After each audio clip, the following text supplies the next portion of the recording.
பங்குனி உத்தர திருநாளை முன்னிட்டு நாட்டிலுள்ள அனைத்து இந்து ஆலயங்களிலும் இன்று விசேட பூஜை வழிபாடுகள் நடைபெற்று வருகின்றன.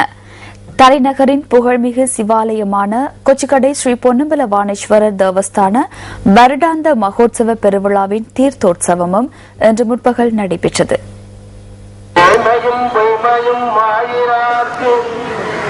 ஸ்ரீ பொன்னம்பல வாணேஸ்வரர் தேவஸ்தான தீர்த்தோற்சவத்தை முன்னிட்டு இன்று காலை முதல் மூலவருக்கும் பரிவார மூர்த்திகளுக்கும் சிறப்பு பூஜை வழிபாடுகள் இடம்பெற்றன.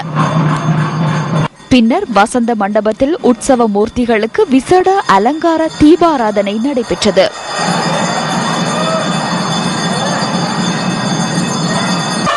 மங்கள வாத்தியம் முழங்க பக்தர்களின் அரோகரா கோஷத்துடன் சிவன் அம்பாள் ஆலய உள்வீதியில் எழுந்தருளும் காட்சி இடம்பெற்றது.